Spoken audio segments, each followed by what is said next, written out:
Justice Yashwant Verma के घर पर 50 करोड़ रुपया कैश बरामद हुआ और जिस पर लोकसभा में भारी हंगामा कर। लेकिन जज साहब ने इस्तीफा दिया, उसके पहले उन्होंने उपराष्ट्रपति को जरूर जब्त किया। दोस्तों नमस्कार, मैं मुकेश उदैनिया, आप देख रहे सीधे बोलियो। जस्टिस यशवंत वर्मा ने घर पर कैश विवाद की जांच प्रक्रिया से खुद को अलग कर लिया। प्रक्रिया को अनुचित बताया।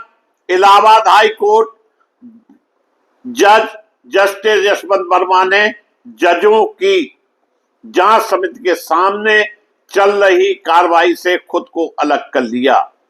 इस समिति का गठन लोकसभा ने किया था, जिसका काम जस्टिस वर्मा के सरकारी आवास के एक स्टोर रूम में कथित तौर पर कैश मिलने के आरोप की जांच करना था। उल्लेखनीय है कि यह कदम उन्होंने भारत के राष्ट्रपति को अपना इस्तीफा सौंपने के साथ साथ उठाया। 3 सदस्यों वाली जजों की जांच समिति का गठन पिछले साल लोकसभा स्पीकर ने जजों की जांच अधिनियम 1968 के तहत किया। यह तब हुआ जब 100 से ज्यादा लोकसभा सांसदों ने जस्टिस वर्मा पर महाभियोग चलाने की मांग करते हुए एक प्रस्ताव पेश किया। इस समिति में सुप्रीम कोर्ट के justice Arvind Kumar, Bombay high court के चीफ जस्टिस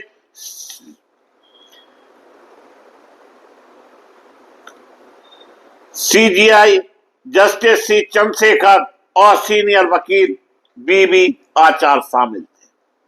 जस्टिस वर्मा ने पिछले साल सुप्रीम कोर्ट में इस समिति के गठन को चुनौती दी थी, लेकिन उन्हें सफलता नहीं मिली। उन्होंने अपने खिलाफ शुरू की गई जांच प्रक्रिया पर सवाल उठाए। समिति को भेजे गए 13 पन्नों के एक विस्तृत पत्र में जस्टिस वर्मा ने जांच प्रक्रिया के तरीके पर गहरा दुख व्यक्त किया। उन्होंने कहा कि इस प्रक्रिया में बने रहने का मतलब उस जांच को वैधता देना होगा जिसे उन्होंने अनुचित बताया। उन्होंने कहा कि इस प्रक्रिया ने असल में सबूतों का बोझ, बर्डन ऑफ प्रूफ ही उलट दिया और उन्हें अपना बचाव करने का उचित अवसर नहीं दिया। जस्टिस वर्मा ने यह भी बताया कि यह घटना मार्च 2025 में होली की छुट्टियों के दौरान उनके सरकारी आवास के एक स्टोर रूम में लगी आग से जुड़ी है। उस समय वह अब उनकी पत्नी छुट्टी मनाने के लिए दूर दराज के इलाके में गए हुए थे, जहां संपर्क के साधन बहुत सीमित थे। उन्होंने कहा कि उन्हें आग लगने की जानकारी तब मिली जब आग पर काबू पा लिया गया। साथ ही उन्हें आवास परिसर में कथित तौर पर कैश मिलने की बात का पता भी काफी बाद में चला। प्रक्रिया की निष्पक्षता पर सवाल उठाते हुए जस्टिस वर्मा ने कहा कि कई ऐसे गवाहों को बिना किसी स्पष्टीकरण के हटा दिया गया जिन्होंने उनके पक्ष में गवाही दी थी। पत्र में दर्ज जानकारी के अनुसार पहले जिन 54 गवाहों की जांच की गई उसमें से 27 को हटा दिया गया। इसमें दिल्ली अग्निशमन सेवा और दिल्ली पुलिस के अधिकारी भी शामिल थे। इन गवाहों को कथित तौर पर इसलिए हटाया गया क्योंकि जिन्हें क्रॉस एग्जामिनेशन के दौरान सामने आए तथ्य आरोपों से मेल नहीं खा रहे थे। उन्होंने आगे यह भी तर्क दिया दोस्तों कि जांच सबूतों के बजाय केवल अनुमानों के आधार पर आगे बढ़ी।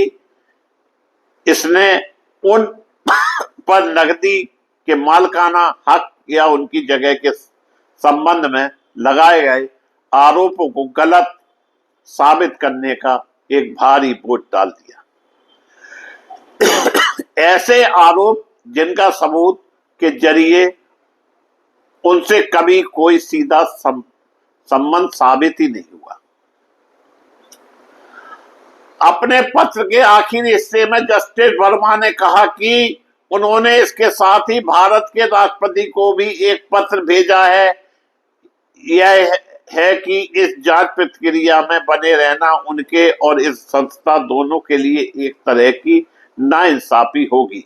उन्होंने कहा कि जिस तरीके से जांच की गई उसका मूल्यांकन भविष्य में किया जाएगा।